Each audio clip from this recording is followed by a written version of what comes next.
everybody. This is Good Investing with Andrea Cwik and Rachel Grunn. Switched it up on you there. I know, right? Okay, so we are so excited for today. We're going to learn more about Rachel, my co-host here for Good Investing. Should we plug our ebook though before we get started? Yes, yeah. So we have a free resource for you. It is an ebook titled... No, you're not going to do it.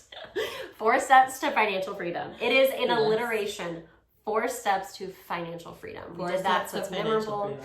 We could have done 5 steps and it still would have been alliteration. We'll work on it. Yeah. I feel like 4 steps to financial freedom. Yeah, yes. Ebook. Go download it. GoodGoodInvesting.com. It's free. It's short. It's like 6 pages, I think. And it is just a really great kind of overarching quick start guide to beginning your journey to financial freedom. Yes, I love it. Perfect. So make sure you go to www.goodgoodinvesting.com and it's on the front page and you can download it instantly. So, okay. So let's get started. I'm so excited about this episode. I know some things about you. I don't know everything. So I want to know everything. I want to know everything because actually what I know is so fascinating. Well, yeah. I've lived a lot of life in my young years. You have. Okay, so tell us about you. Tell us about how you got started into real estate. But also, I want to hear the career before real estate. Oh my gosh. Okay, well, I'm Rachel Grunn. I am a native of Dallas, Texas. I was born and raised in Carrollton. It's a suburb north of Dallas, and it's very exotic. Beautiful scenery, gorgeous beaches.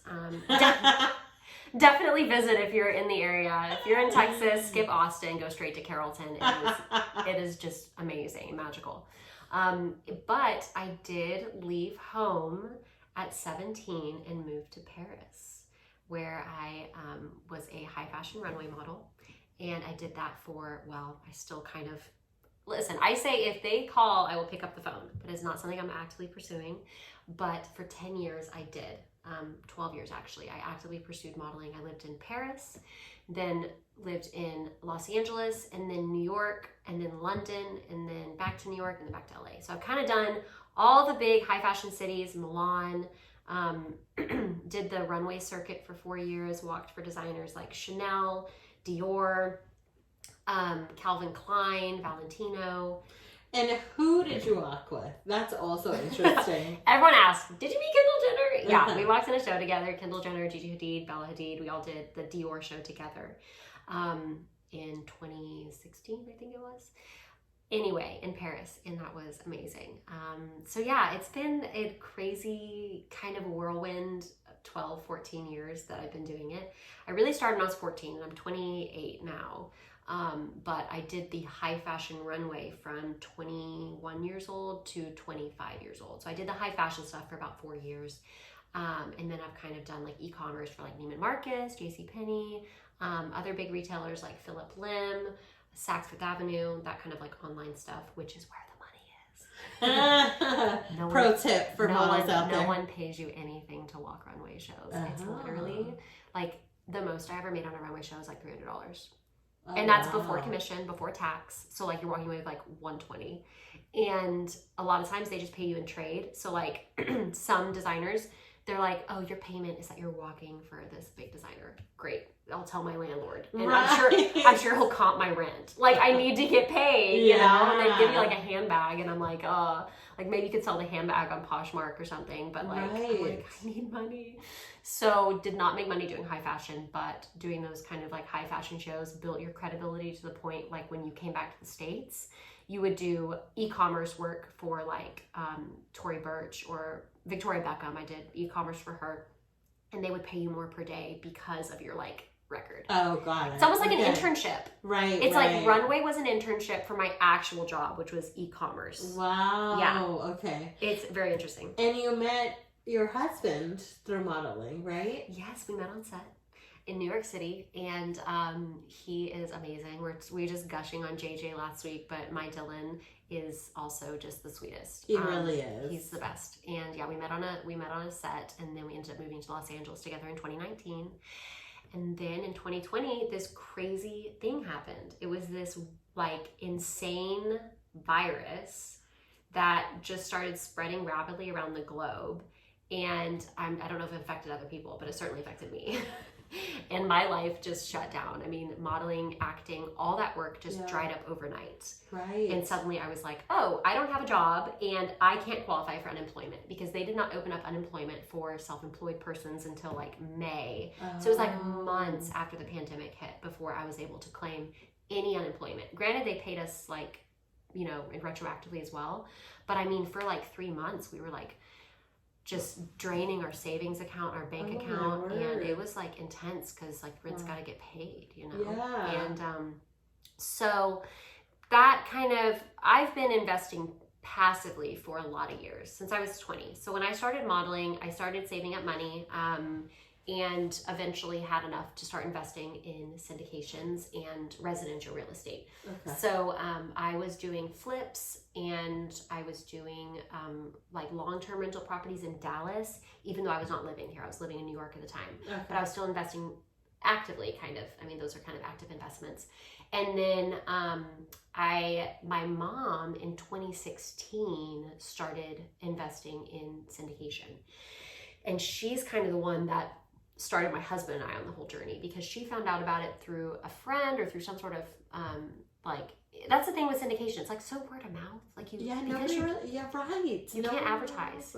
You can't advertise, so it's like all word of mouth. Yeah. And she found out about it somehow. Thank God. I mean, I don't know where we'd be if she hadn't. And since we're gonna have her as a guest because her story is insane, amazing. I'm looking forward to that. Yeah, she went through a divorce with my dad, and it was really hard on everyone, but she was able to, you know, pick herself back up and start from literally nothing and create this empire of real estate that she has for herself. And so she's such an inspiration for me.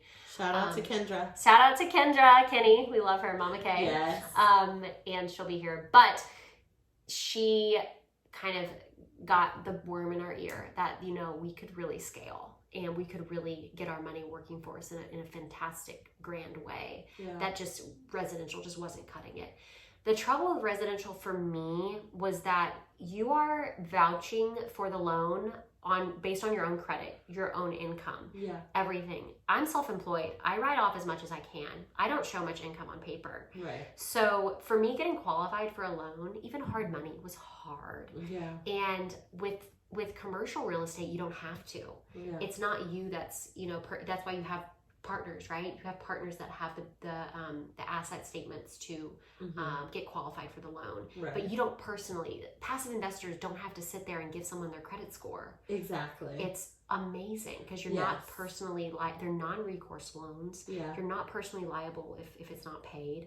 So it was safer, it was easier for me. I didn't start out with a lot of money at all.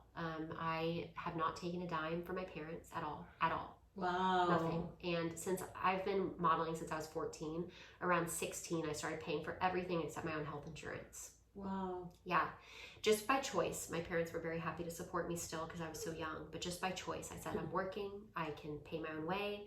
So, you know, whenever syndication started, I didn't want to be gifted a nest egg. I wanted to start with what I had. Yeah. So what I did was, and we'll get more into this in future episodes as well, kind of a creative way to start with very little capital is I would get together with friends and other family members, and we'd all put in the little money that we had into an LLC. And it cost $300 to start an LLC on the SOS website, Secretary of State website. Mm-hmm.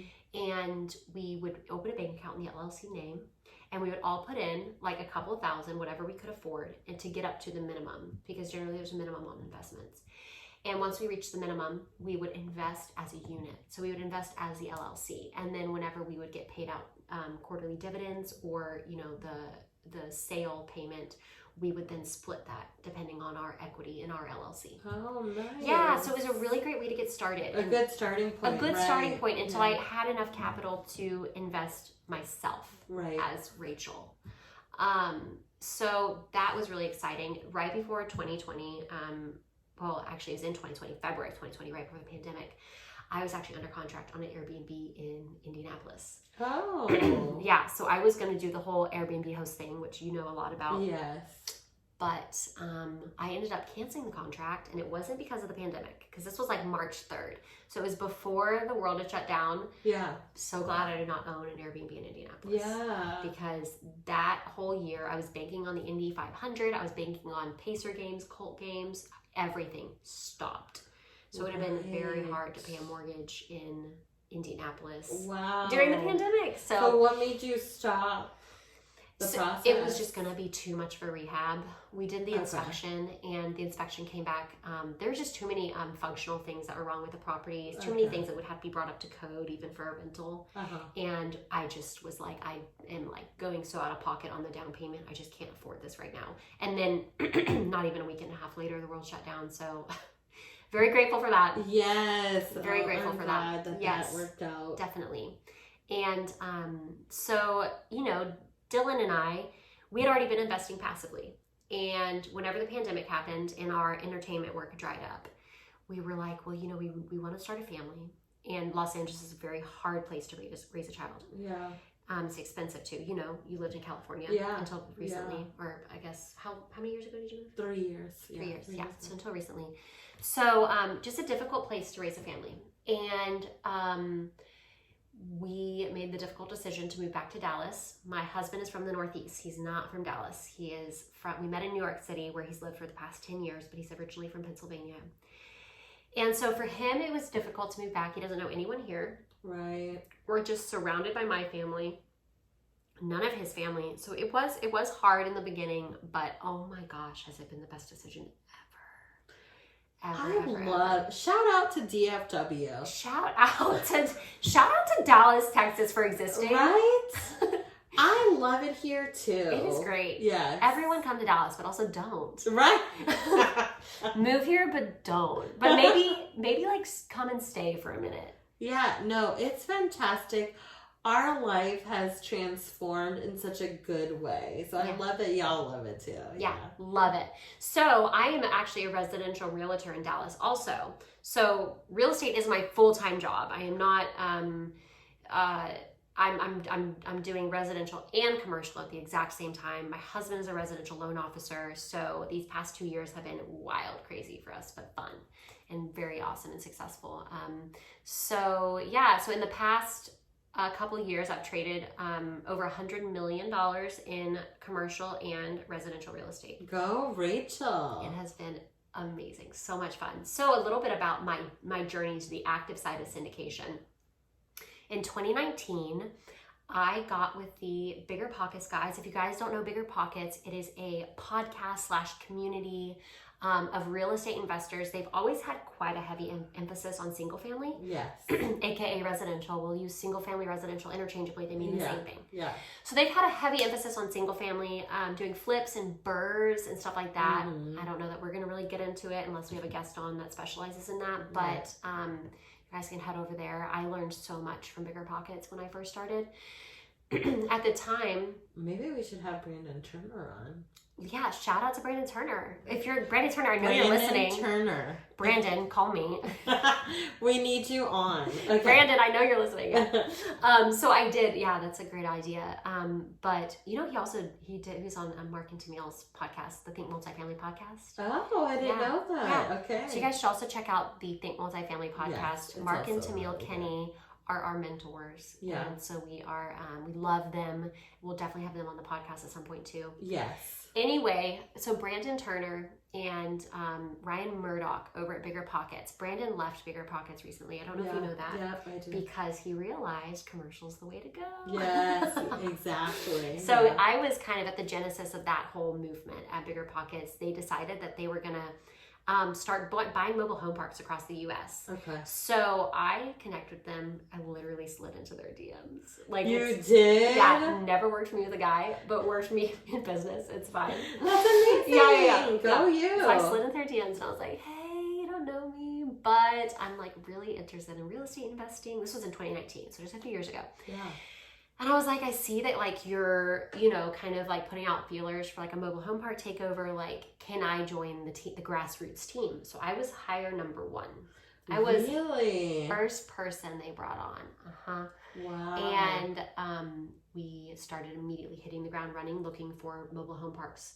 So I helped them find their first portfolio in Ohio. It was a 2-park portfolio, which they ended up making into a 3-park fund called Fund 1. Their company is called Open Door Capital. And now they're also doing multifamily. They're not just doing mobile home parks. But I helped them find their first couple mobile home parks. So good. And I got some sweat equity in that. Sweat equity is when you do a lot of work, but you don't invest any money in the syndicate. Yeah. So you get equity dependent like on the amount of work that you put in, not necessarily like investing money. So I didn't invest money in this. Okay. I just was out there in the field, hitting the pavement, calling people, finding the mobile home parks, and then helping them get under contract, you know, do all the analysis, and then they raise the funds through their investor pool.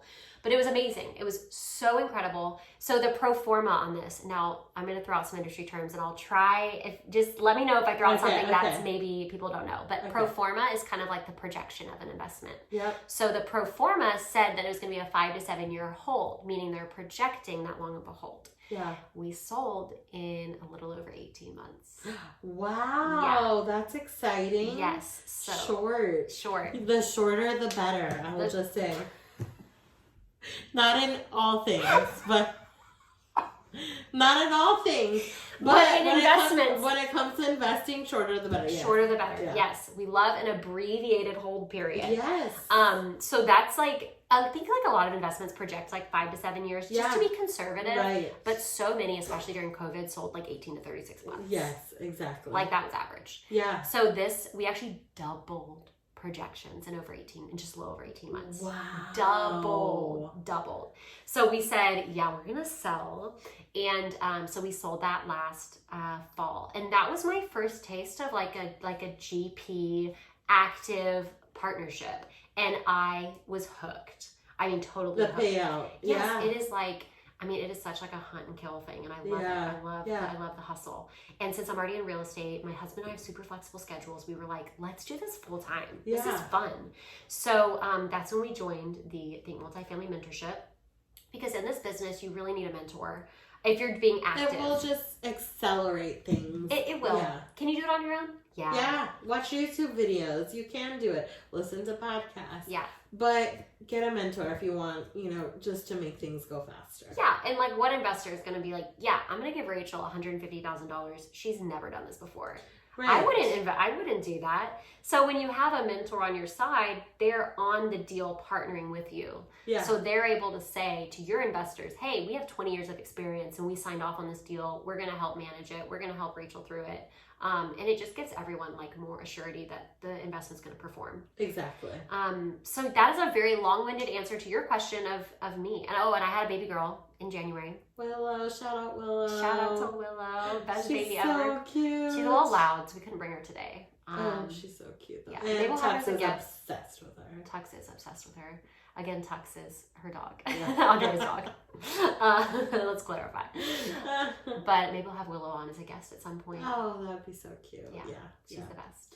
Okay, so tell me, you didn't talk about how you know ALS.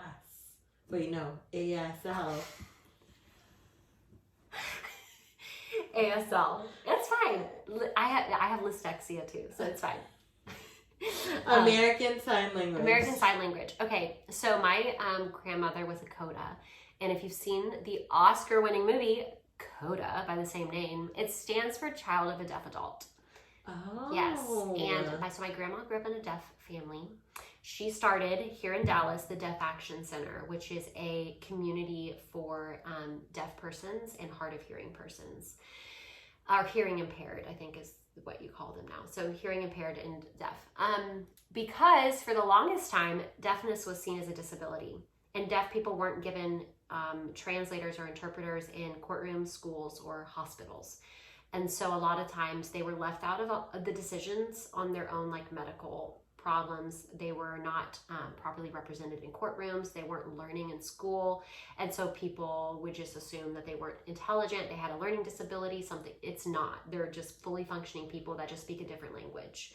So my grandmother was actually instrumental in changing the legislature nationally and locally, requiring interpreters be in courtrooms, hospitals, and schools for deaf persons. So my mother grew up also in a deaf family. And so from a very young age, she taught all of us sign language. My mom she's now retired thanks to syndication, but she was a full-time interpreter. And my sister, my younger sister, is now an interpreter as well. Wow. So our whole family knows ASL, and it is awesome. I've been actually in my residential real estate business as a realtor. I've been able to serve a lot of clients that are deaf and hard of hearing. Wow. It's been really awesome. So that's like that's a huge passion of mine, is giving back to that community of people. So the Deaf Action Center, if you guys want to check it out, they're still operative. My grandmother unfortunately passed away in 2013. Her legacy lives on. That's beautiful, Rachel. Yeah. I didn't know that about you. Really? That's really good. Yeah. Okay, so let's see. Tell me, you talked about what makes you tick. And this is a little off script. Hopefully you don't mind. No, let's go. I can do it. I can ad-lib. What makes Who knows what will happen? What makes you tick on a positive and a negative? What makes me tick on a positive? Making money. Yeah, super exciting. I love it. No, the thrill. But they're the thrill. I just like life is a giant game monopoly, right? I'm just trying to stay out of jail. Okay.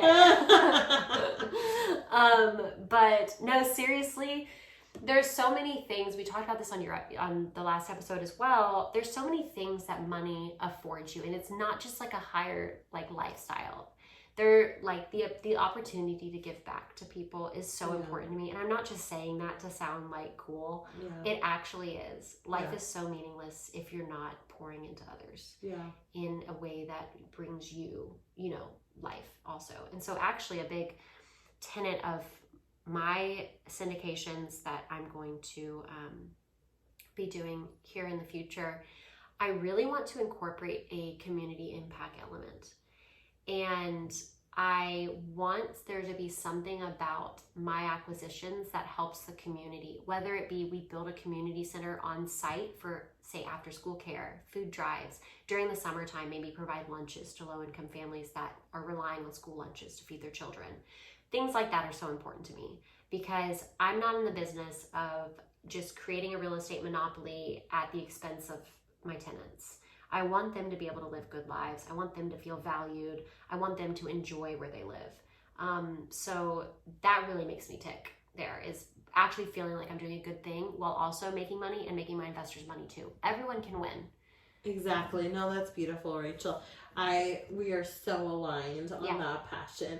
And I've actually thought about a tutoring center at the apartment buildings and just, helping, like, I feel like the lower income individuals don't have maybe all the time of their parents to help them through school stuff. So having like a tutor or, like you said, an after school care type thing. A flex space that we can just use for the community pro bono. Yeah. That's really, and of course we align on that. That's why we're in business together. Exactly. And then tick on a negative. Yeah. I do not like a million tabs open and a lot of unread text. Yeah, I didn't want to single you out, but I think you just make me tick negatively. Just you in general. I cannot stand that many tabs open. I will go into someone's phone and read all their text messages for them. But no, like, I guess in business, what makes me tick negatively, I don't like, and I know you feel the same way, I don't like the show boatiness that you see in the industry a lot. Yeah. It's all about the Rolexes and the cars, and I'm just not into that, if that's your thing, great, but I don't want people to think like that's what I'm about. That's not why I invest. That's not why I'm trying to grow my wealth and grow the wealth of my investors. I want to do that so people can spend more time with their families and quit their jobs and travel and see the world and do all that. So it's a big turnoff for me Yeah. to see syndicators or other investors that kind of just put it all out there and think that like gives them value. For me, it doesn't make me look at someone and trust them anymore. Yeah. So. Yeah, I mean, I think you can enjoy nice things if that's your thing. It's not my thing. I'm not super into cars or watches. My husband might be. He is well dressed. My husband does like, but he's not about to put it on his Instagram, right? Right, exactly. I think that's the difference. Is like the showing off of. Yeah, it can just get indulgent. Yeah, don't make anybody feel less than because they don't have it. Yeah. So I agree. And it reinforces this whole thing of like you have to be a millionaire to invest in real estate. You don't. Right. You're the daughter of an immigrant. Yeah. You know? Yeah. And you're doing it. Like, you don't need to be some generational wealth or trust fund baby or anything like that to start. Exactly. And so I want to be as approachable and relatable as possible because I am, because I'm not, you know, like a crazy, like I'm not a Warren Buffett or a Grant Cardone. Right. But I want people to know that like creating general wealth for yourself and your family and your children is possible. No matter where you come from or what your story is. Yeah. It is accessible. It is accessible. Yeah. For the everyday investor. Yeah. Yeah. Which is exactly why we started GoodGood Investing. Exactly. Okay. So what is your biggest failure to date, by the way? Oh man, we talked about it, and luckily I was able to avoid it by the skin on my teeth, but it was almost buying an Airbnb right before a pandemic. Yeah. Oh my gosh. I get kept up at night sometimes thinking about what that would have been like. Oh, yeah. Being on the hook for like a $2,000 a month mortgage while paying rent in Los Angeles while making $120 on Runway shows. Like just having an empty, I mean, you can always convert it into a long-term rental, right? So that was an option that was on the table, but like I broke out in cold sweats thinking how close I was to closing on a property right before the pandemic. Yeah, you really made out well. Yeah, and maybe I could have sold it like 2 years later because this market's insane and made like, you know, hundreds of thousands of dollars. But those first like 10 months would have been very hard. Yeah, for Very sure. hard. Yeah, for sure. Okay, anything else that we didn't cover about you that you want to talk about?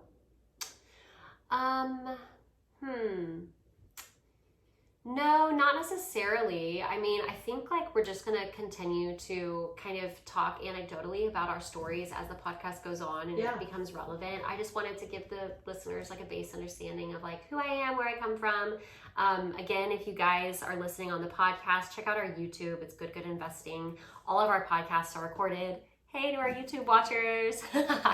You get to see how cute Andrea and I look. And she went and got this cute little background and it's so sweet. And we like invested in lights and we did a whole thing. So just like go look at it so that our investment pays off, right? Exactly. Get some views on our YouTube. Or if you're on YouTube and you're driving, don't. Yeah, stick to the podcast just if you're driving. If you're driving, just stick to the pod. But yeah, thank you so much for chatting with me and letting me share a little bit of my story. Rachel, you are awesome and you are my favorite guest so far. Oh, by far. Stop. Hands down. All right. So again, we'll just plug our ebook and our site. If you want to get in contact with me, I have a link on our webpage, goodgoodinvesting.com, where you can schedule a call. And getting on a call will make sure that you are on our investor list for our future offerings. Again, we're not allowed to advertise, so we will never talk about our offerings on the podcast, right? Yes, that's We can talk about past offerings and our experience. We can never talk about current offerings available to investors.